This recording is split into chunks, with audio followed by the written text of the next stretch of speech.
سڵاوتان لەبێ شاندی حکوومەت هەرێمی کوردستان ئەم هەفتەیە سەردانی بەغدا دەکا پرسی نەوت و موچەی فەرمانبەرانی هەرێمی کوردستان لە بەغدا تاوتوێ دەکەن. حکوومەتی عێراق داوای کردبوو کە دەبێت لە ماوەی مانگێکدا هەردوولا لەسەر پرسی موچە بگەنە ڕێککەوتن، بەڵام ئایا ئەو ماوە بە شێوە دەکا کێشەکانی نێوان هەولێر و بەغدا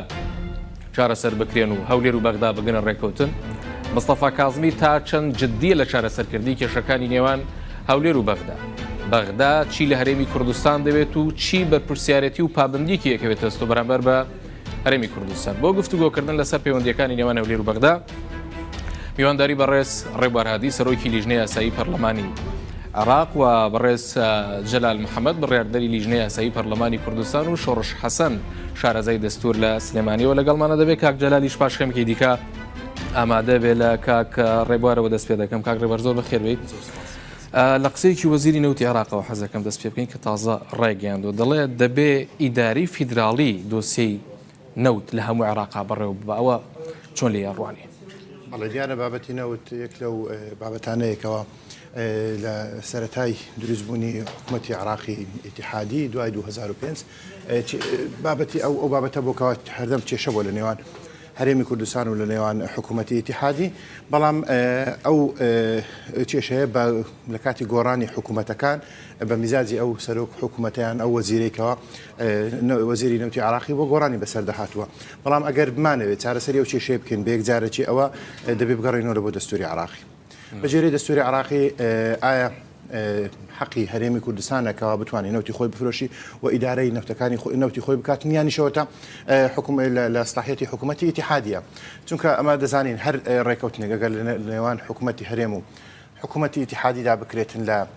سەردەمی هەر یەک لەو حکوومەتانی کە باسمان کرد ئەگەر لەسەر بنەمایەکی دەستوری و یاسایی نەبێ ئەوە گۆڕانی بەسەردادێ بە گۆڕانی کەسەکان لە نێوان ماوەیەک لە بۆ ماوەکی دیکە و لەبەرەوەی لە عێراقیش تا ئێستا قانونی نەوت و غازمان دەرنەچووە، ئەوەش بە سەبەبی ئەو کێشەیە کە هەیە لە نێوان حکوومەتی هەرێم و حکوومەتی ئیتیحادی ئەوە شوێک لە هۆکارەکان بووە ئەگەر قانونی نەفت و غاز لە هەرێمی لە عێراق لە عێراقی ئیتیحادی دەربچوو بووە ئەو کاتە دەمانتوانین لەسەر ئەساسی ئەو یاسایە لە نێوان حکوومەتی هەرێم و لە نێوان حکوومەتی ئیتیحادی چارەسەری کێشەکان. ئێستا داواکاریەکانی حکوومەتی عێراق لە حکوومەتی هەرێمی کوردستان چین؟ بەڵێ دیارە یەک لەو بابەتانی کەەوە باسی لەو دەکرێت بابەتی نەفتە داوا دەکاتکەوە ئەو نەفتەی کە هەرێمی کوردستان دەینێرێتە دەرێت لە ڕێگای شەریکەی سۆمەوە بە شێوەیەکی مرکزی لە بۆ هەموو عێراق ئەو نەفتە بەڕێ بکرێت و بزانم نێک بوونەوە شەیە لە نێوان حکوومەتی ئیتیحادی و حکوومەتی کوردستان، چونکە ئەوەی کە لە وتەبێژی حکوومەتی هەرێمی کوردستان کە گوێبیستی بووین لە ماوەی پێشووتر ئەوەیە کە چوونە پێشێکی زۆر باش هەیە لەو بابەتە لە بابەتی چارەسەرکردنی کێشەی نەفت. باشە ئەو داوایانە چەندیان دەستورین؟ ئەگەر بێ ئەوی وەکو باسم کرد ئەوەی کە لە ڕووی دەستوریەوە مادەی 111 و مادەی 112 باس لە نەفت و غاز دەکاتن لە عێراقدا و یاساشمان نییە ینی یاساک لە پەرلەمانی عێراقی دەرچووبی لە بۆ ئیدارەدانی نەفت و غاز لە تەواوی عێراق، بەڵام بەگەڕانەوەمان لە بۆ دەستوری عێراقی ئەمە وەکو هەرێمی کوردستان ئەو مافە بەخۆی دەداتن، چونکە تەفسیری ئەو مادەی بۆ شێوەیە دەکرێت کە ئەو حەقە بەخۆی دەداتن بتوانێت ئیدارەی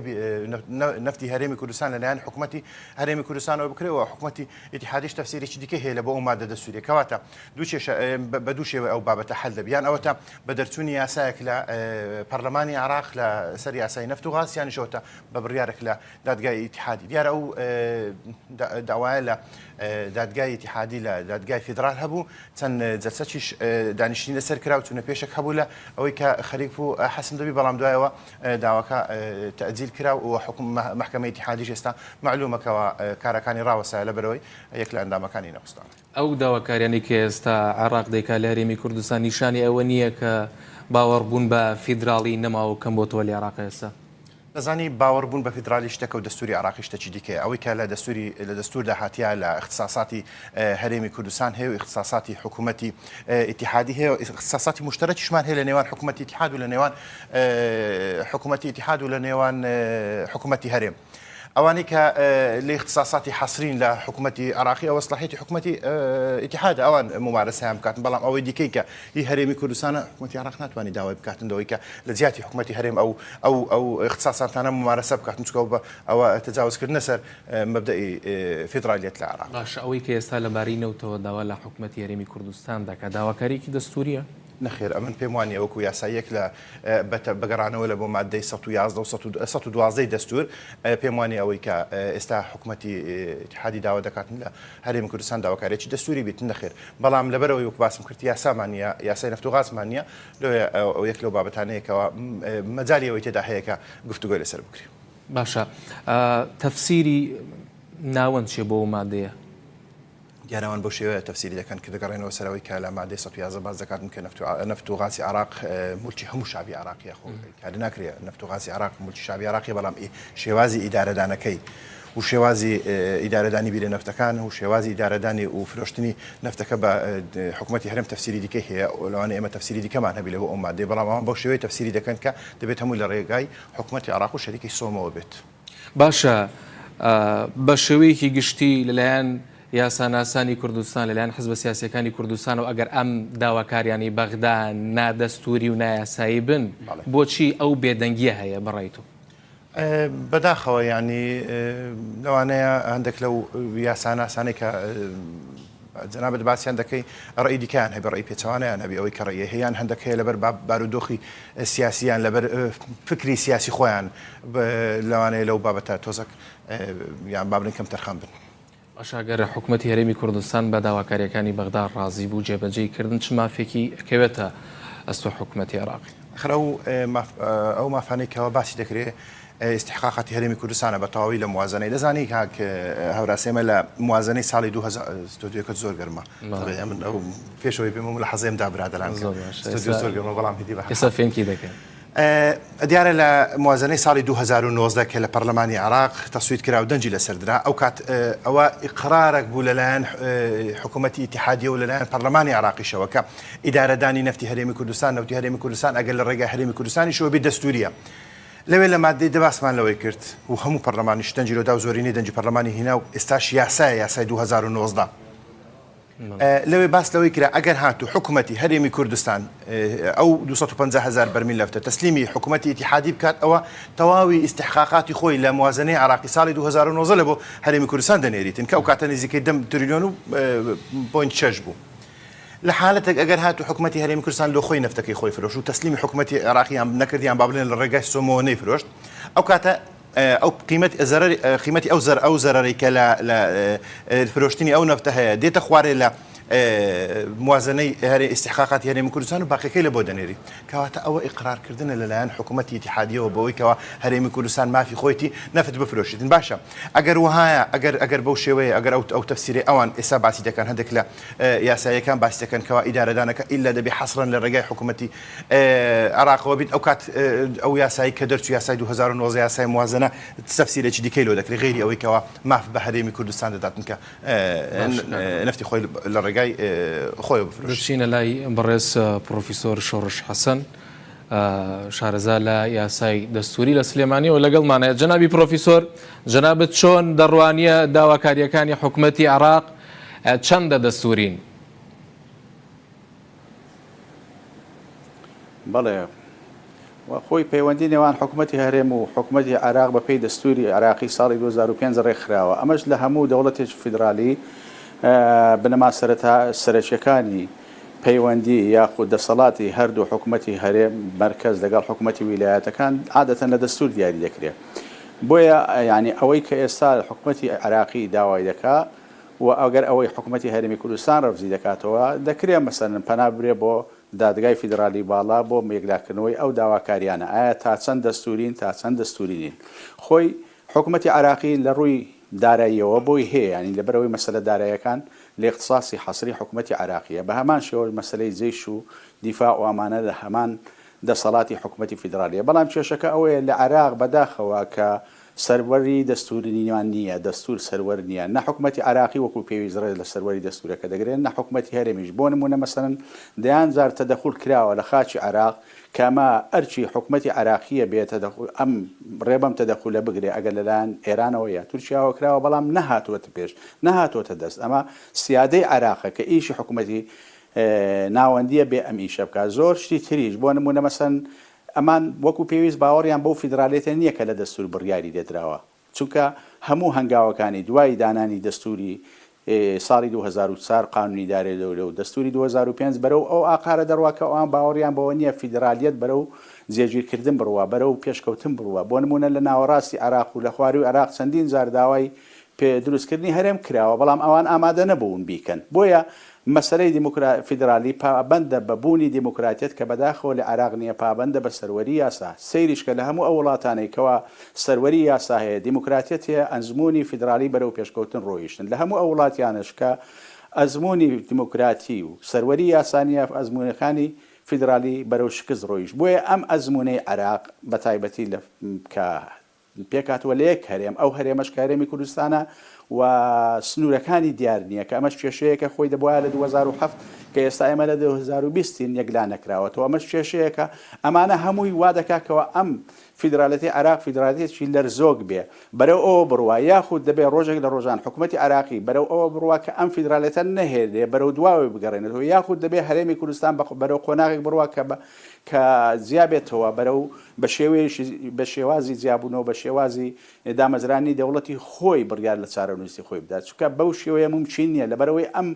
ئەگەر باوەڕ بە پێکەوە ژیان و بە دیموکراتیت هەبێ ناکرێت لەسەر هەموو وردە شتێک بیت تۆ کێشە دروست بکەیت بەڵام کێشەکانی نێوان هەرێم و بەغدا دەبین هەر ساڵی چەند جارێک دروست دەبنەوە چەند جارێک پەیدا دەبنەوە لە نێوان حکوومەتی ناوەند و حکوومەتی هەرێم زالم لە سەرهەڵدانی ئەم کێشانەش تەنیا لایەک هۆکار نییە بەڵکو حکوومەتی ناوەندی هۆکارە کە بەڕاستی حکوومەتی هەرێمیش تا ڕادەیەک مەسوولێتیەوە هەڵدەگرێت ئێستا ئەوەی کە لە عراقدا دەگوزارێ ئێمە هەز دەکەین حکوومەتی هەرێم نیمچە دەوڵەتێکە نەک هەرێمێکی فیدرالی نیمچە دەوڵەتێکە لە ناو دەوڵەتێکی فیدرالی بۆیە ئەم ئەزمونێ عراق ئەزمونێکی شازە لە چاو هەموو ئەزمونونەکانی تری فیدرالی کە لە دنیادا هەیە بۆیە ناکرێ مەسەن ئێمە ئیتر بەپێی قالبەکانی فیدرالی بڕوانینە ئەم ئەزمونەیە دەبێت لە عراق هەرێمی تر پێک بێ و سەلاحیەتەکانی هەرێم بە دەقیقی دیاری بکرێت لە ناو دەستوردا یا دەبێ ئەگەر ئەم هەرێمە بمێنێتەوە ئەم هەرێمە بە شێوەیەکی تایبەت وەکو زیاد لەو هەرێمانەی کە لە ناو دەوڵەتانی تری فیدرالی هەیە حسابی بۆ دیاری بکرێت لە ڕووی ئەوەی کە خاوەنی سوپایەکی خۆی بێ خاوەنی ئەوەی هەبێکەوە بتوانێت ڕێکەوتنامە لەگەڵ وڵاتانی دنیا بکە ئەمیش وەکو هەرێمێک خاوەنی ئەوەی مافی ئەوەی هەبێکەوە داهاتەکانی خۆی تا ڕادەیەک بتوانێت بەکاربێنێ بەڵام بەو قال بە دەستوری کە ئێستا دەستور بڕیاری دەدراوە زۆر زەحمەتەمانەوەی ئەو ئەزمونەیە بۆ شێوەیە کاک شۆڕش جەنابیشت دەزانی سەبارەت بە ئیدارەدانی نەوت بە پێی مادەی دەستور 111 و 112 دەستوری عراقی دەڵێ هەر بیرە نەوتێکە لە دوای ساڵی 2005ەوە دەدۆزرێتەوە کاری تێدا دەکرێت دەبێ بە هاوبەشی بڕێوە ببرێ هەروەها ڕێککەوتنیەکی 2007 هەیە لەگەڵ حکوومەتەکەی دکتۆرە عەلاوی کە ئەو کات بریمەریش لێ عراق بوو دەڵێ هەرێمی کوردستان ناوچەکانی خۆی بەڕێوە دەبات یا کێڵگەنەوتیەکانی بەڕێوە دەبات تاوەکو یاسای نەوت و غاز لە عێراقا دەرەچێ خۆتەزانی تاوەکو ئێستاوەش لە عێراقا دەرنەچووە. بەڵێ خۆی کێشەی ئەوەیە کە ئەو مادانەی هاتووە دەسەڵاتەکانی هەرێم و ناوەندی دیاری کردووە زۆر بە دەقیقی نەهاتووە بە وردی دەسەڵاتەکانی لێک زیانە کردەوە ئەمە کێشەی دروست کردەوە بۆ نمونە لە مەسەرەی نەوت و غاز لە مادەی 111 دەڵێ نەوت و غاز مولکی هەموو گەلی عێراقە لە مادەی 112 دەڵێ باز لە بیرە کۆنەکان دەکا لە فەقەرەیەشتر باز لەو بیرانە دەکا کە ئێستا دوای دەرچوونی دەستورەکە دەدۆزرێنەوە الحقوق الحالیە ئەوەی کە جەنابەت باس کرد دەڵێ لێرەدا هەرێم و پارێزگاکان و ناوەند بەیەکەوە ئیدارەی ئەم حقوقلانە دەدەن کە ئەمەش خۆی یعنی قابلی ئەوەیە تەفسیری جیا هەڵبگرێ مافی هەرێم هەبێ لەوەی کەوە ئەم نەوتە بەکاربێنێ بۆ خۆی مافی بەغدایە ئایا ئەمە هەنە هەموو کێشە دروست دەکات ئەمجا لە مادەی 115دا کە هاتووە اختصاصاتی هەرێم و ئەوە یعنی ئەولەویەتی داوە بە پێچەوانەی هەموو دەستوری دنیا ئەولەویەتی داوە لە حالەتی بوونی نیزاع لەسەر نێوان قانونی هەرێم و قانونی بەغدا قانونی مرکز ئەولەویەتی داوە بە قانونی هەرێمەکان کە ئەمە پێچەوانەی هەموو دەستورەکانی دنیا ئەمەش شتێکی باشە بۆ هەرێمی کوردستان واتە ئێمە ئەگەر بە تەواوی مادەکانی دەستور ئەوەی کە هاتووە اختصاسەکانی هەرێم و بەغدای لێک زیا کردوتەوە دەکرێ مەسەن سوود لە هەندێک شت بینیم بەڵام وەکو وتمان بڕیاردان لەو مەسەلەیەدا قابلی لێکدانەوەی جیاوازە بۆیە تەنها دادگای فیدرالی باڵا کە دادگایە کە تایبەتە بە تەفسیری دەستور ئەم بۆی هەیەکەوە ئەمە یەکلاکاتەوە ئایا لە دەسەڵاتی هەرێمی کوردستانە یاخود لە دەسەڵاتی حکوومەتی ناوەندە کە ئەم حقوقلانە کە پێی دەوتری حقوقی حالی ئایا ئیداریان بدەیاننا بەڵام خۆی کێشەی فیدراالێتی عێراق ئەوەیە کە ئێمە هەرێمەکان کەوتم یەک هەرێمەیە مشارەکەی کارامان نیە لە ناوەند بۆن بە تایبەتی لە ئەنجومەنی ئیتحاد کە تا ئێستا سست کراوە لە کار خراوە هەروەها لە دادگای فیدرالی باڵا دادگای فیدرالی باڵا کە لەنەوە ئەندام پێک دێ لەوەتی قانونی دەولە دەرچووە هەر ئەو ئەندامانن تا ئێستا کە لەنەوە ئەندام پێک دێ بڕیار تایدا بە زۆری نەدەدرێ بۆیە لە هەموو مەسەلەکان لەوانەیە بە بەرژەوەندی ناوەند مەسەلەکان یەکلا بکاتەوە هەروەکو بینیمان لە مەسەلەی ڕاپرسی لە مەسەلەی ڕیفراندۆم چەند بڕیارێکی دەرکرد هەموو بڕیارەکان لە بەرژەوەندی ناوەند بوو بڕیاری وای دەرکرد یعنی ئەمڕۆ داواکەی وەگرت بەیانی داواکەی یەکلا دەکردەوە بە ڕۆژێک کە ئەمە لە هیچ دادگایەکی دنیا نییە بۆیە یعنی کێشەی ئەم فیدراالەتی ئێمە خۆی لەو دادگای فیدرالیش دەبینێتەوە کە دادگای فیدرالی لایەنی پەیوەندیدارە بە یەکلاکردنەوەی کێشەکانی نێوان ناوەند لەگەڵ هەرێمەکان و لەگەڵ پارێزگاکان بەڵام ئەم دادگایەوەکو وتمان لە وێلایەنی خۆی لەدەستداوە لە مەسەلەکان بۆیە ناتوانین مەسەنکەوە بە تەنیا پشت بەستین بە بڕیارەکانی دادگا بۆ یەکلاکردنەوەی کێشەکان وەکو بینیمان مەسەن لە مەسەلەی ڕفراندۆم تەحەیوزی تیا هەبوو لە بڕیارەکانی دا بۆیە بەڕاستی ئەگەر مانەوێ ئەم فیدراالێتە بەرە پێشەوە بڕوا دەبێ پێداچوونەوە بە دەستوری عێراق بکرێ بە شێوەیەک ئەو مادانەی کە اختصاسەکانی ناوەند و هەرێمەکانی دابەش کردووە ئەم مادانە بەڕوونی بە وردی دیاری بکرێ اختصاسی بەغداد چیە اختصاسی هەرێمەکان چیە ئەگەر وانە بێ بەو شێوەیە ولا ژێر سای ئەم دادگای فیدراالێدا بەراوەستی ئێمە ناتوانین کێشەکان چارەسەر بکەین ئەژینە ئێمە لای خۆمانەوە دەڵێن بە پێی من وەکو مامۆستایەکی دەستوری دەتوانم بەڵێن بەپێی کۆمەڵێک مادەی دەستورەکە لەوانەیە حەقی هەرێم یا حەقی بەغداد بە بڕای تۆیان ئێستا کاتیەوە نهاتووە کە دادگای فیدراڵی چیتر چاکسازی تێدا بکرێ بۆی کە بڕیارەکان سیاسی نەبن گومان لەسەر بڕیارەکانی نەبێ حکوومەت هەرێمی کوردستانیش بۆ چارەسەرکردنی کێشەکان پەنای بۆ ببا و بڕیارەکانی بڕیاری سیاسی نەبن خۆی دادگای فیدرالی باڵاک وەکووتم نۆ ئەندام پێکاتوە دەڵێ بڕیارەکانی بە زۆری نەدەتوانێت دەربکە واتە 6 ئەندام 5 ئەندام دەتوانێت بڕیارەکە دەربکە ئەگەر ئەو 3 ئەندامە کوردەی لەوێن ڕازیش نەبن بە بڕیارەکان ببێ ویستی ئەوان بڕیارەکە دەڕوا بۆیە پێویستە لە بڕیار لە مەسەلە ئەو مەسەلە چارەسن و سازانە یعنی گۆڕانکاری بکرێت لە شێوازی و پێکاتن و اختصاسەکانی دادگای فیدرالی باڵا بە شێوەیەکەوە گەرانتی بەشداری و مافی هەرێمەکان بکات لەناو ئەو دادگایەدا بڕیارێک دەرنەچێ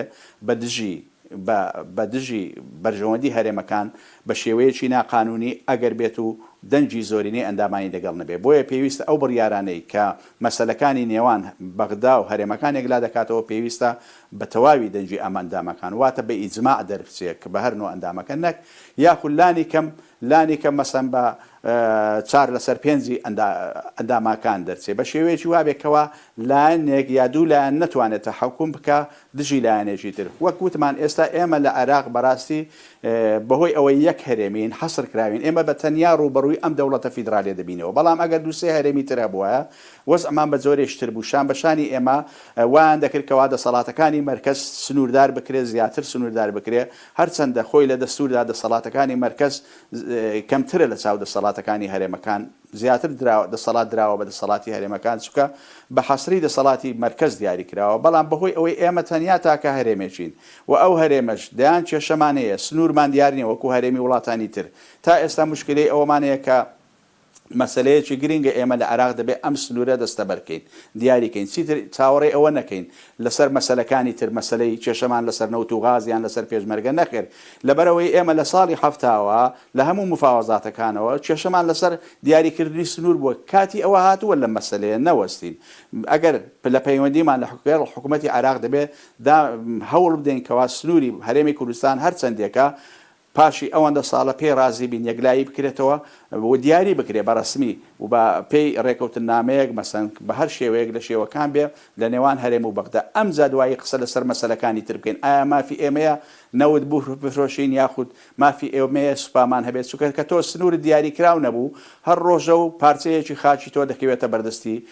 دەسەڵاتی ناوەندەوە هەر وەک چۆن مەسەن زۆربەی ناوچەکان لە پێش ریفراندۆم لە دەسەڵاتی هەرێمدا بوو بەڵام بەهۆی ریفراندۆمەوە دوایی مەسەن بە هێرشی سەربازی هەموو دەسەڵاتەکان خراژێر دەسەڵاتی حکوومەتی ناوەندەوە ئەمە بۆ ئێمە زەرە بۆیە پێویستە ئێمە ئەگەر دەمانەوێت لە عێراق ئەم فیدرالێتە بەرەو پێشەوە بڕوە بە حکمی ئەوەی تاکە هەرێمێکین خاڵە سەرەکیەکان سنووری هەرێمی کوردستان ئەمجا دیاریکردنی اختصاسەکانی ناوەند و مەرکەز ئەمجا دەستەبەرکردنی بەشداری ئێمە لە ناوەند لە ڕێی ئەنجومەنی ئیتحاد کە ئێستا لە کار خراوە تا ئێستا ئیشی پێ نەکراوە دروست نەکراوە هەروە لە ڕێی دادگای فیدرالی کە ئەم دادگایە بە شێوەیە گۆڕانکاری بەسەردا بێ بتوانێت بەشداری و گەرانتیەکانی هەرێم دەستەبەر بکات. کاک شۆڕش دێمە وڵات کاک ڕێبوار کاتی خۆی کۆمپانیایەکی ڕاوێژکاری یاسایی نێودەوڵەتی لە بەریتانیا شیکردنەوەیەکی کرد لەسەر مادەکانی 111 و 112 پەرلەمانی عێراق بە پێ و شیکردنەوەیە ماف دەدا بە حکوومەتی هەرێمی کوردستان ئیدارەی نەوتی خۆی بکە نەوتی خۆی بفرۆشێ بەڵام ئێستا هەست ناکەن کە لە ڕووی یاساییەوە حکوومەتی هەرێمی کوردستان لاواز دەرەکەوێ بەرامبەر بە بەغدا کێشەکە چیە سیاسیە؟ دەزانی دەمەوێت پێشەوەی پرسیاری جوابەکەی جەناب بدەمەوە باسێک لە بابەتەکانی اختصاساتی هەرێمی کوردستان و اختصاساتی حکوومەتی اتحادی بکەین ئەوەی کە ئێستا بەڕێز دکتۆر شۆڕش باسی لەوە کردکەوە ینی دەسەڵاتی هەرێمی کوردستان زیاترە لە دەسەڵاتی حکوومەتی اتحاد خۆی فیدرالیەت بە دوو شێوە دەسەڵاتەکان دیاری دەکاتن یان ئەوە تا دەسەڵاتی حکوومەتی اتحادی دیاری دەکات ئەوەی کە دەمێنێتەوە دەبتە اختصاسی سلاحیەتی هەرێمەکانیانیش ئەوەتی اختصاساتی هەرێمەکان دیاری دەکات ئەوەی دیکە هەمووی سوڵتەی اتحاد ممارەسەی دەکات دیارە دەستوری عێراقیش لەسەر ئەساسێک دیاری کراوەکەوە اختصاساتەکانی حکوومەتی اتحادی دیاری کردیە ئەوەی اختصاساتی حەسرین ئەوانەی کە اختصاساتی مشترەکن لە بینی حکوومەتی اتحاد و لە بینی حکوومەتی هەرێمەوەش لە مادەی 114 هاتیە لە مادە 115 باس لەوەی دەکات دەرێ هەر شتێک کە باسی لێوە نەکراوی لە اختصاساتەکانی 110 حەسریە و مشترەکی 114 ئەوە دەمێت اختصاسی هەرێمی کوردستان ئەوە معنای ئەوە نییە کەوا دەسەڵاتی زیاد بە هەرێمی کوردستاندایە ئەوە شێوازی ڕێککەوتنی ئێمە لەگەر حکوومەتی اتحاد شێوازی پێکهێنانی فیدرالیەتە لە هەرێمی کوردستان و لە عێراق بەو شێوازە بۆ کاتی خۆی کە گەلی عێراق دەنجی لەسەردا و بە دەستورەکە تێپەڕیە این دەستوری عێراق لەسەر ئەوە ئەساسە دیاری کرا ئەوەش دیارە یەک لەو جۆرە فیدرالیانەیەکەوە لە بۆ هەرێمەکان باشترە لەو فیدرالیانەیەکەوە کە سلاحیەتی هەرێمەکان دیاری دەکاتن ئەوە ناکرێ ئەوەی کە جەنابیان باسی کرد بە ناڕوونی وەسڵ بکرێت نەخێر ناڕوون نییە زۆر دەسەڵاتەکان زۆر بەڕوونی باسی لێەوە کرا دەسەڵاتەکانی لە حکوومەتی اتحادی کە هاتی ئەوی دیکە دەمێنێتەوە دەسەڵاتی حکوومەتی هەرێمی کوردستانە هەر دەسەڵاتێکی دیکەی نوێش کە لە هاتە پێش لە داهاتوودا ئەوە هەرێمی کوردستان ممارەسەی دەکاتەوە ئەگەر بگەڕێنەوە سەر ئەوەی کەوا ئەو تەفسیرەی جەناب باسی دەکە یەک لە کۆمپانیەکانی ڕاوێژکاری لە بەریتانیا کاتی خۆی وا تەفسیری ئەو مادە دەستوری کردی ئەمەش تەفسیرەکەی ماش ئەوەیە لە بۆ مادەی 112 کەوا هەرێمی کوردستان مافی خۆیتی کەوا لۆ خۆی ئیدارەی مەلەفاتی نەفتی خۆی بکاتن خۆ ئەگەر وانە بواە هەر ئەو کۆمپانیای جەنابەت باسی دەکەی کە لە بەریتانیا ئەو زۆربەی کۆمپانیەکانی دیکەی ئەمریکی و رووسی و ئەوە وڵاتانی ئەوروپی کە هاتن لەگەڵ هەرێمی کوردستان عقدیان کرد لەوەی کەوا نەفتی هەرێمی کوردستان بکڕن بەدڵنیاییەوە ئەوانە دیراسی دەستوری عێراقیان کردبوو یعنی ئەو کۆمپانیا گەورانە دەستەی ڕاوێژکاری یاسایی خۆیان هەیە پێش ئەوەی گرێبەست لەگەر هەر وڵاتێکیان لەگەر هەر هەرێمێک ئەنجام بدەن بە تەکید دەستوری ئەو وڵاتە قانونی نەفت و غازی ئەو وڵاتە بە وردی دەخینەوە بە وردیش دیراسی دەکەن باس دەگەن ئەو ئەنجامێکەوە مافەکانی خۆیان بزانن و ئەو ئیلتزاماتانێکەوە لە سەریکیان ئەوەش بزانن ئەوانە بەدڵنیاییەوە کە هاتینە لەگەر هەرێمی کوردستان گرێبەستیان ئەنجامدایە ئەو دیراسیان کردیە ئەو تەفسیرەشیان لە بۆ قانونی نەفت و غاز و لە بۆ مادەی 112 بووە لێ هاتینە ئەو مجازفە گەورەی ناکەن بە پارە مەبلەغە گەورەی کە بێن لەگەر هەرێمی کوردستان عقد بکەن و پاشانیش سلاحیەتی هەرێمی کوردستان نەبێ ئەو بەتەکید ئەو تەفسیری کە باس لەوەی دەکاتن هەرێمی کوردستان حەقی خۆتی ئیدارەی نەفت و غازی خۆی بکە ئەوە تەفسیرێکی صحیحە و زۆربەی وڵاتانەکە ڕاستە بۆچی پەرلەمانتەرانی فراکسیۆنە کوردستانەکان لە پەرلەمانی عێراق یاسانەسان لە هەرێمی کوردستان ئاوا بێدەنگن بەرامبەر ئەو داواکاریانەی کە عێراق دەیان کات و پێتان وایە داواکاری غێرە دەستوری بەڵێ ئێمە قسەی خۆمان هەبوو کاتی خۆشی لە وەکو باسم کرد لە بابەتی موازنەی قانونی موازنەی ساڵی 2019 ئەو کاتە توانیمان ئەوە جێگیر بکەین یان توانیمان ئەو قناعەتە لە لایەن پەرلەمانی عێراقی زۆرینەی پەرلەمانی عێراقی دروست بکەین کە هەرێمی کوردستان مافی خۆیتی کەوا بەخۆی ئیدارەی نەفتی خۆی بکات و نەفتەکەی خۆی بفرۆشێتن ئەوە بودەنجێکی لەسەردرا کرایە ساش لە ساڵی 2019 بەڵام بەداخەوە یان ئەگەر بێین باسی هەندێک لە ئەندامانی پەرلەمان بکەین بەڵێ هەندێک لە ئەندامانی پەرلەمان لەبەر هەندێک بابەتی سیاسی کە دایانەوێت ئەوڕۆ استغلالی ئەوە بکەن بەداخەوە یعنی نوێنەری گەلی کوردستان و بەدەنجی هەرێمی کوردستان خەڵکی هەرێمی کوردستان لە بەغدا ئەندامی پەرلەمانن بەڵام دایانەوێت استغلالی ئەو بارودۆخە بکەن کە هەرێمی کوردستان بەهۆی نەخۆشی کۆڕۆنا و داخستنی سنوورەکان و دابەزینی نرخی نەوت پێدا تێپەڕ دەبێتن دایانەوێت زیاتر دەسەڵاتی حکوومەتی ئیتیحادی بەسەر هەرێمی کوردستان دابچەسپێنن یانش ئەوە تا زۆرترین داواکاریان لە حکوومەتی هەرێم هەبیتن کەەوە زیات لە ئەوەی کە لە دەستوری شاتیە بیخەنە ژێر باڵەوە. کاک شۆڕش جەنابەت تا چەند هاوڕای لەگەڵ قسەکانی کاک ڕێبوار لەسەرەوەی کە ئەو دەسەڵاتانەی لە بەغدا هەن ڕوونن و مافی هەرێمی کوردستان ناوانی کە لە دەسوورە هاتوون. بەڵێ خۆی بن کە قسم لەسەرەوە کردوتم دابشکردنی دەسەڵاتەکان بە شێوەیە کراوە کە لە خزمەتی هەرێمەکانە لە عێراق لەبەرەوەی دەسەڵاتی ناوەند دیاری کراوە دەسەڵاتی ئەوەی دەمێنێتەوە بۆ هەرێمەکان بەجێهێشتراوە واتە دەسەڵاتی هەرێمەکان ئەسڵە هەموو شتێکە دەچێتە ناو دەسەڵاتی هەرێمەکان جگە لەوانەیە کە بۆ مەرکەز دیاری کراوە لە مادەی 110 کەواتە ئەمە من ئەوە نییە بڵێ تانەیەک بێ لە وەک کاگرێبوار بۆی چوو بە شێوەیەک لە شێوەکان لەگەڵ ڕێزم بۆی دوایی من وتم کە دەسەڵاتەکان بەڕوونی دیاری نەکراوە مەبەستم ئەو مادانەیە بە تایبەتی کە مەسلەی دەست بەکارهێنان و تەسەڕوفکردن بە نەوت و غاز و سەروەت و سامانەکانی تر و ئەمانە مەسلەی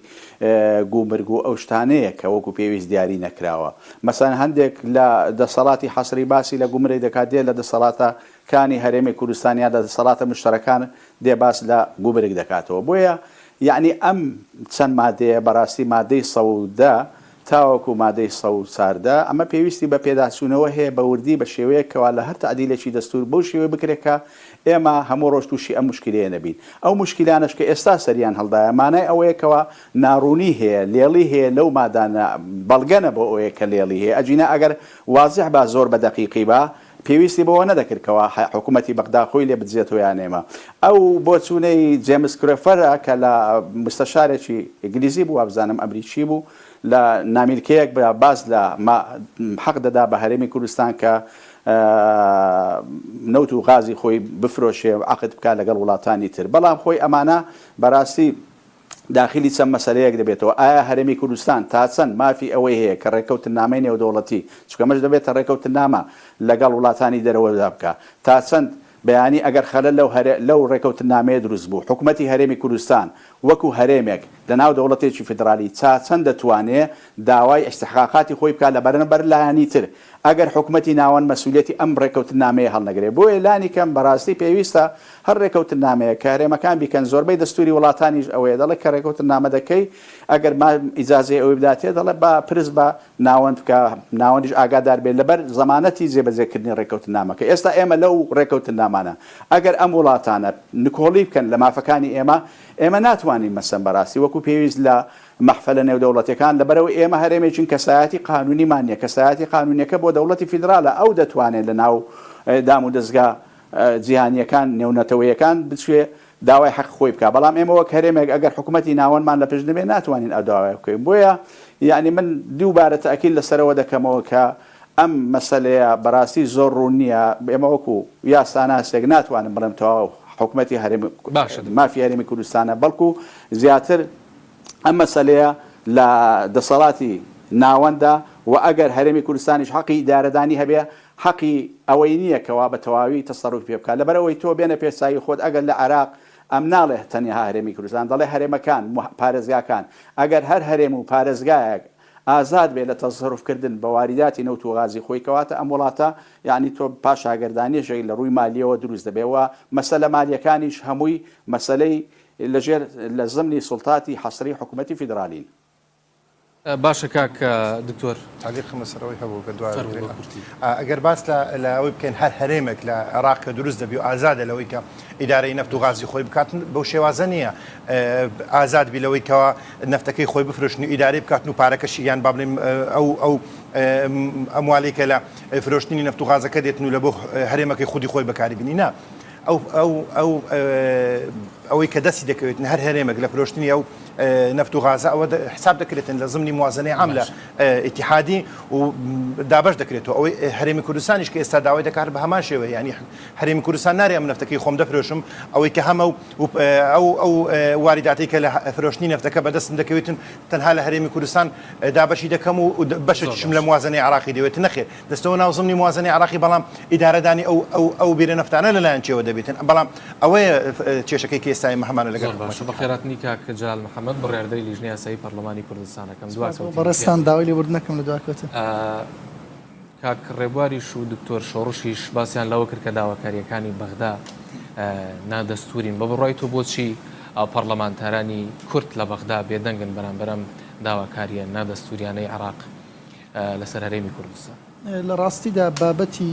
هەرباو بۆ زمانە بیڵێنکێشەی بینی حکوومەتی هەرێم و حکوومەتی مرکز هێندە بابەتێکی سیاسی هێندە بابەتێکی دەستوری و قانونی نیە ئێمە دەبێت لە واقعات تێبگەین چون ئێمە لە ڕابردوودا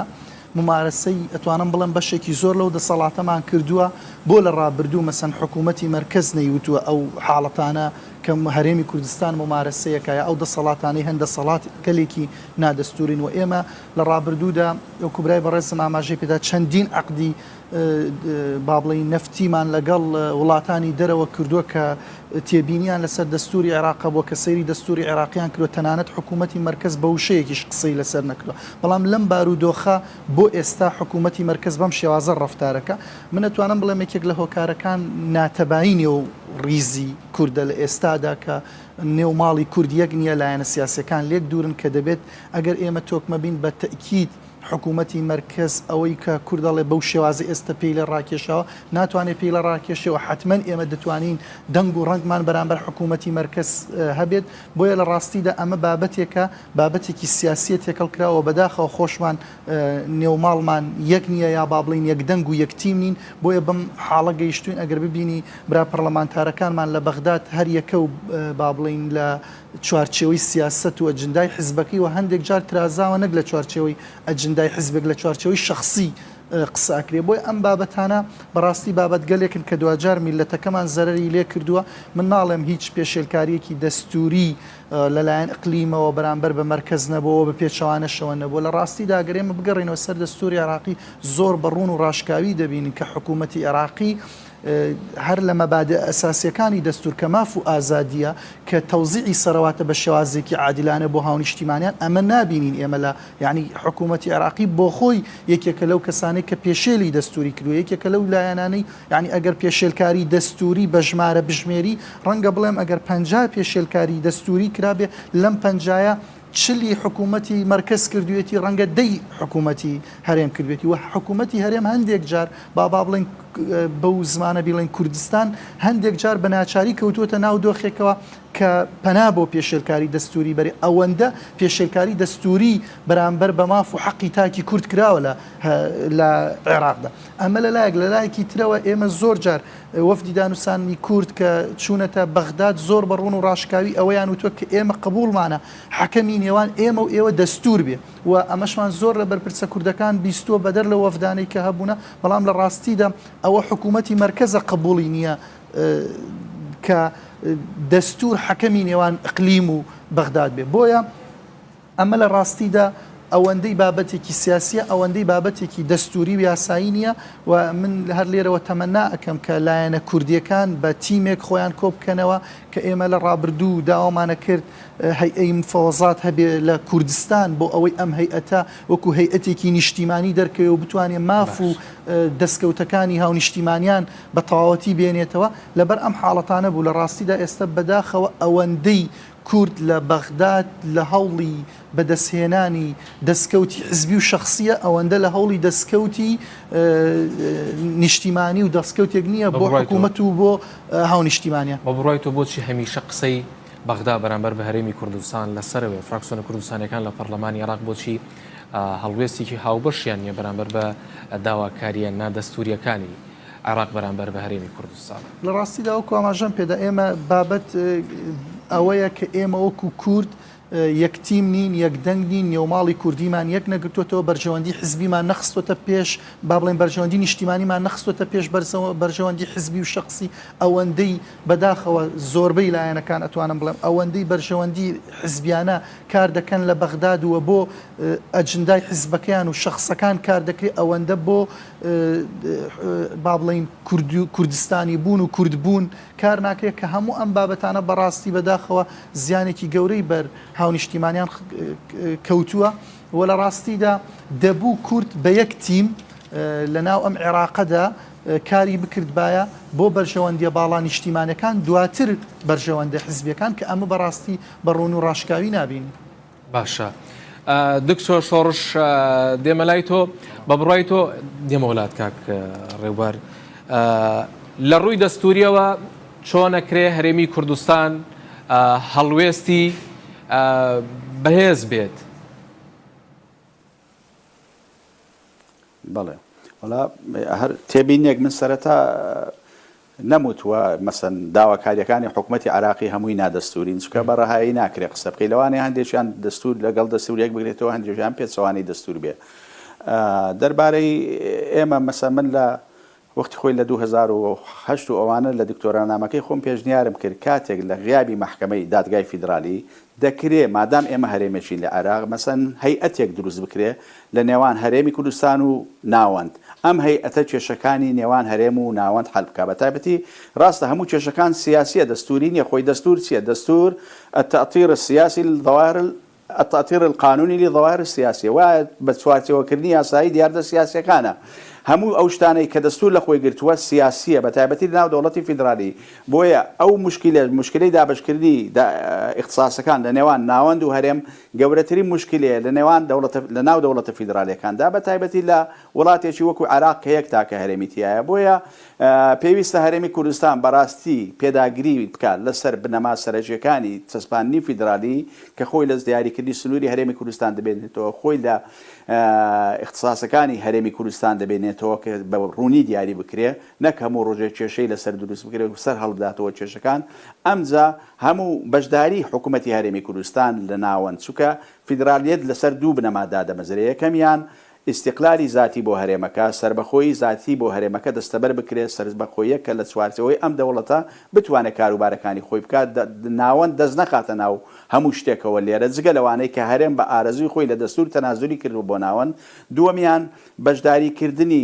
کارای هەرێمەکان لە ناو حکوومەتی ناوەند کە ئەویش لە ڕێگای دادگای فیدرالیەوە دەبێت لە ڕێگای دەسەڵاتی ناوەندەوە دەبێت بە تایبەتی لە ڕێگای مەجلیسی هەرێمەکانەوە دەبێت کە ئێمە نیمانە لە عێراق لە زۆربەی دەوڵەتە فیدرالیەکان هەیە بۆیە پێویستە هەرێمی کوردستان یعنی بە دوای شتە بچووکەکاندا نەگەڕێ لەگەڵ بەغدا بەڵکو پێداگیری لەسەر شتە ئەساسیەکان بکات لەو مەسەلانەی کە باسم کرد بۆ چارەسەرکردنی کێشەکان بە یەکجاری لەگەڵ حکوومەتی عێراق چووکە ناکرێت ئێمە هەر ساڵێک و وەفد بنێرین و بین و لەسەر مشکلە لاوەچیەکان قسە بکەین ئەگەر تۆ مەسەلەی سنووری هەرێمی کوردستانت دیاری کرد ئەوە مەسەلەیەکی گەورە یەکلا کردەوە ئەگەر تۆ هاتی اختصاسەکانت بە دیاریکراوی حەقی خۆت چیە ممارەسەی بکەی لە دەستور بە دەقیقی بۆ دیاریکرا ئەوە هەم ڕۆژێک کێشە نابێت لەسەر ئەو مەسەلەیە ئەگەر تۆ لە ناو مەجلیسێکی ئیتحادت هەبوو لەوێ گەرانتی ئەوەت کرد کەوە یاسایەک بە پێچەوانەی بەرژەوەندەکانی تۆ تێپەڕ نەبێ ئیتر تۆ ترسل لەوە نییە ئەنجومەنی نوێنەران گەلە کۆمەچی لێ دەکات لەسەرەوەی لەبەرەوەی تۆ لەوێ کەمینەی چکە لە مەجلیسی دووەم ناڕوە ئەم یاسایە هەروەها ترسی ئەوەت نییە ئەگەر بێت و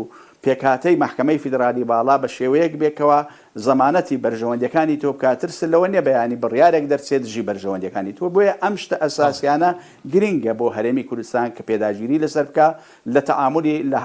لە مامەلەی لەگەڵ بەغدادا نەک شتەلا کە ئەم شتە ئەساسیانە دەستەبەر کرا ئیتر مەسەلەی ئەوەی کە تۆمە حقەتی خۆت هەیە پەیماننامەی سەقافی تیزاری اقتصادی لەگەڵ وڵاتانی شارەزایەکی دەستوری ئەمانە ڕوون دەکرێتەوە بەڵێ لێکۆڵینەوەت کردووە لەسەر داواکاریەکانی بەغدا کە کامیان دەستوریەوە کامیان نادەستوریەوە دەکرێت کام داواکاریانە گفتوگۆ و لێکۆڵینەوەیان لەسەر بکرێ وەڵام من خۆم دکتۆرانامەکەم لەسەر تایبەتمەندیەکانی سیستەمی فیدرالیە لە عێراق بەڕاستی کە سیستەمێکی شازە لە چاو هەموو فیدرالیەتەکانی دنیا و ئەم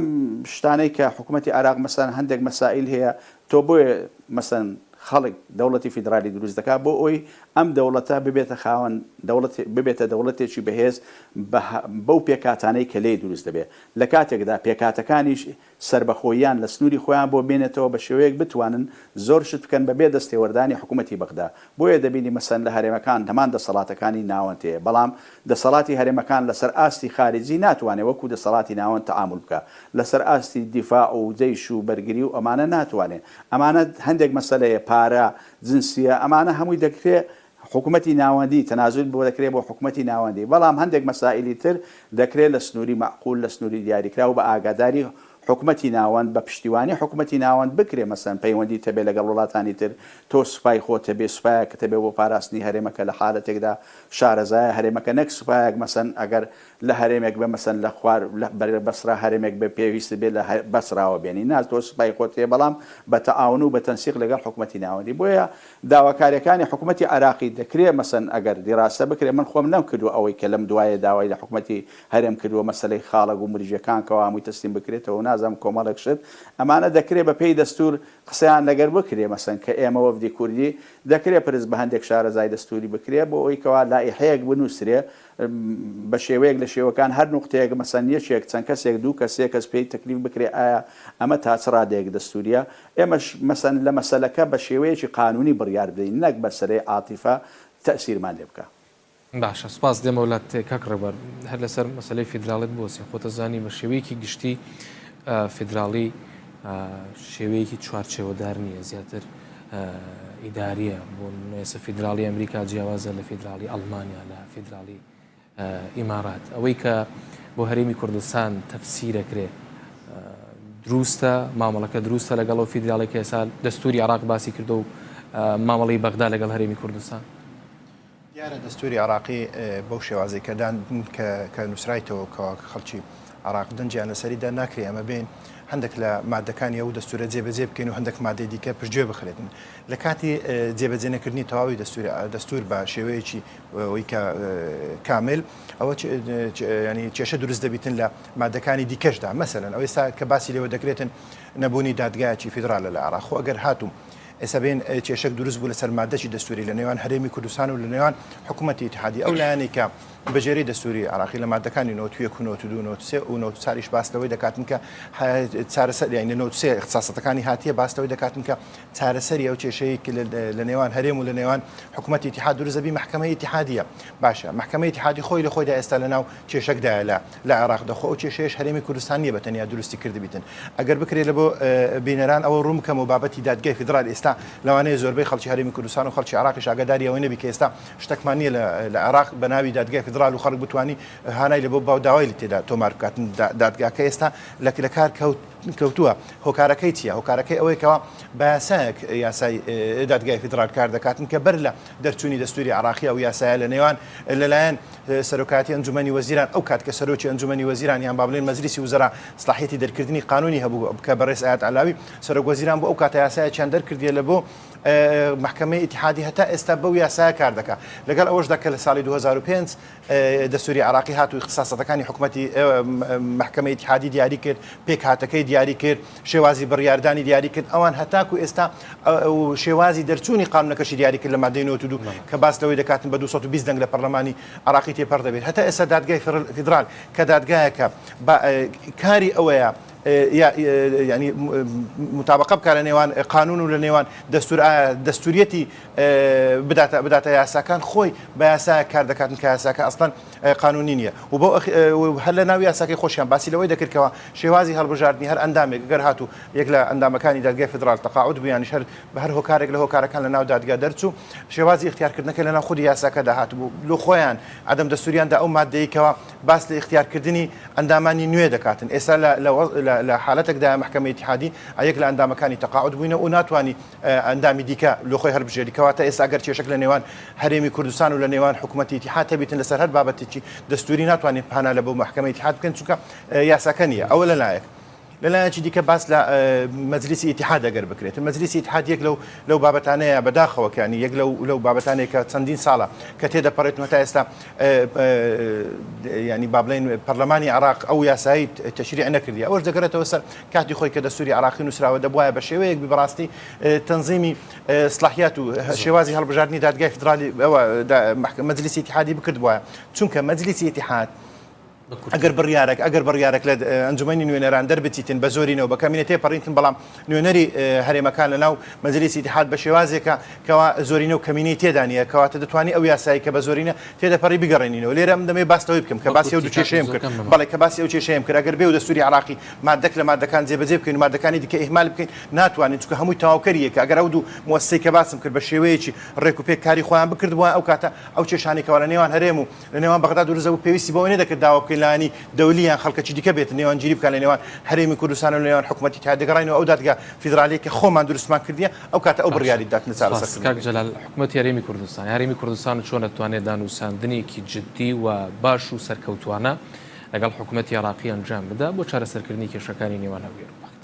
بەتەکید تیمی حکوومەتی هەرێمی کوردستان لە ڕابردوو چەنددارێک سەردانی بەغدای کردۆ و دەزانن و لە ئێستاشدا هەر بەرنامە هەیە سەردان بکەنەوە دوای دروستبوونی حکوومەتی کازمی بەڵام بەداخەوە ئەو دۆخەی کە دروست بوو لە ڕاستیدا بەشێکی لە پای ئەوە بوو کە لە بەغدا کە ئێمە بینیمان چەندین جار هەم سەرۆگۆزیرانی عێراق دەستی لە کارکێشایەوە هەم چەندین جار کاندید هەبوو بۆ پۆستی سەرۆگۆزیران دوجار زۆر بە قورسی توانرا بە ڕێزکازمیدانرێەوە من پێم وایە تا ڕادێک ئاسۆیەکی ڕوون هەیە و دەتوانین ئێمە لە چوارچێوەی دەستوردا حکوومەت هەرێمی کوردستان چۆن دەتوانێت نەچێتە ژێرباری داواکاری نەدەستوریەکانی حکوومەتی عراق لە پەرلەمانی کوردستان و چۆن دەتوانن بۆ مەبەستا چۆن هاوکاری حکوومەتی هەرێمی کوردستان دۆخەی ئێستا دەگوزارێت لە نەتیجەی ئەوەی حکوومەتی هەرێمی کوردستان نەچووەتە ژێر داواکاریە نادەستوریەکانی حکوومەتی مرکز و حکوومەتی فیدرال و ئەگەر ئێمە ببینین زۆر بەڕۆنی لە قانونی میزانی ئیتیحادی لەگەڵ قانونی مالی ئیتیحادی بودجە لە ئەستۆی حکوومەتی مرکزەوە لە قانونی بودجەی 2019 لە مادەیدا هاتووە کە بابەتی ڕادستکردنی ئەو نەوتی کە حکوومەتی هەرێم هەیەی بە مرکز لە حاڵەتی تەسلیم نەکردنی یا بابڵین ڕادەز نەکردنی ئەم نەوتە حکوومەتی مرکز تەنیا ئەو سعری ئەو نەوتە لە میزانیە یا با بڵین لە بودجە دەشکێنێت کە دەینێرێ بۆ هەرێمی کوردستان بەڵام حکوومەتی مرکز ملزەم نەبوو بۆ بابەتەوە ئەگەر بینین چەندین مان هەر بودجەی هەرێمی کوردستانی نەناردووە ئەوانەشی کە ناردوێتی هەموو جارێک 456 ملیاری ناردووە واتە بڕی ئەو نەوتەی کە هەرێمی کوردستانی فرۆشەکە بە نزیکی 300 ملیۆن دلار بۆ ئەمانەی هەموو لێشکاندووە بۆیە لە ڕاستیدا حکوومەتی مرکز پێشێلکاری کردووە و ئەگەر ئێمە نەک ئێستا کە سیراع لە بینی حکوومەتی هەرێم و حکوومەتی مرکزێ لە کاتێکدا کە خوالی خۆشبوو هەڤاڵمان جەلال لە بەغدا ڕئیسی جمهور بوو ئەو کاتە کە کورد وەکو فترەی زێڕین دادەنرێت ئێمە دەبینین مادەی 140 ئەو کات جێبەجێنەکە ناوچەیەکی زۆری کوردستانی لە ژێر دەستی حکوومەتی مرکز بوو و تەعاملێکی خراپیە کردوە نەیتوانی ئەم مادەیە جێبەجێکە کە مودەیەکی قانونی هەبوو خۆ ئەو کاتە گرفتی دەستوریان لەگەڵ هەرێمی کوردستان نەبوو ئەوەندە گرفتەکە سیاسی و قومیە زۆر باشە بە یەکی خولەکێک وەڵام بنەوە دکتۆر شۆڕش حکوومەتی هەرێمی کوردستان دەبێت چۆن گفتوگۆ بکە دانووساندنێکی سەرکەوتوانە لەگەڵ بەغدا بکە وڵا دەبێت بە شێوەیەکی ینی پرۆفیشناڵانە دانوستان بکەن یعنی دانوستانەکان هەر لەلایەن خەڵکی سیاسیەوە نەکرێ ئەو بابەتانەی کە خلافیان لەسەر بکە بابەتی دەستوری ینی پرس بە خەڵکی شارەزا بکرێ سەرەتا بۆ ئەوەی کەوا جوابێک ئامادە بکرێ منطقی بێ حکوومەتی بەغدای پێ ڕابژیرێ ئەو وەختەی بتوانین ڕوبەڕووی حکوومەتی عراقی بیەوە بەڵام ئەگەر هەر ینی لەگەڵ ڕێزە مەسەن لەلایەن سیاست مەدارەکانەوە بەبێ هاوکاری و پشتیوانی مەسەن خەڵکە شارەزاکە لەوانەیە وەکو پێویست سەرکەوتو نەبێت چووکە ئەم خەڵکانە ینی زیاتر مەسەن شارەزان بە چ ڕێگایەک بتوانین ئێمە حکوومەتی عراقی بینەوە کەم و کوڕەکانی ئەو دەستورە کەم و کوڕەکانی هەرێم تەجاوزەکانی حکوومەتی عراق هەرێم ئەمانە هەموو دەستنیشان بکەین بۆی قسە بەدە سیاسیەکانەوە بێ کە قسەی لەگەڵ باشە دکتۆر کاک ڕێبەر جەنابەت پێت وایە حکوومەتی هەرێمی کوردستان چۆن دەتوانێت دانووساندنێکی سەرکەوتوانە لەگەڵ بەغدا ئەنجام بدات سەرەتا پێم وایە ڕێزی نێوماڵی کورد حکوومەتی هەرێمی کوردستان کە دانوستان دەکات بە ناوی حکوومەتی هەرێمی کوردستانەوە بیکاتن ئەو وەفدانێک کە پێک دێن لە هەموو ئەولایانانە پێک بێتن کە بەشدارن لە پێکێنانی حکوومەتی هەرێم ئەوەیەک لە ئەو نقاطانەیە کەوا دەتانی بڕین خاڵی بەهێزیە لە بۆ حکوومەتی هەرێمی کوردستان و دەستور بکرێتە بنەما بۆ چارەسەرکردنی کێشەکان لەگەڵ حکوومەتی اتحادی نەکشتی دیکە ئەوەی کە هەیە بگەڕێنەوە لە بۆ دەستور لە هیچ لە مافە دەستوریانی کە هەیە هەرێمی کوردستان تەنازولی لێ نەکاتن دەبتە ڕێکەوتنێکی باش چونکە ئەو ڕێکەوتنانی کە لە نێوان حکوومەتی هەرێم ئەو حکوومەتانە دەکرێتن کە دێنە سەر ینی حکوومەت وەردەگرن حکوومەتداری دەکەن لە عراقداوە پێم وایە بە ڕۆشتنی ئەو کەسانە یان ئەگەر هاتوو ڕێکەوتنەکان ڕێکەوتنی کەسی بن بە ڕۆشتنی ئەو کەسانە ئەو ڕێکەوتنانە کۆتایی پێدەدوێ دەبێت ڕێکەوتنێکی بنبڕی یەکجاری لەسەر ئەساسی دەستور لەگەر حکوومەتی اتحادی بکرێت. زۆر سپاس بەڕێز ڕێوەرادی سەرۆکی لیژنەی یاسایی پەرلەمانی عراق لێرە لە ستودیۆ لەگەڵمان بەخێراتی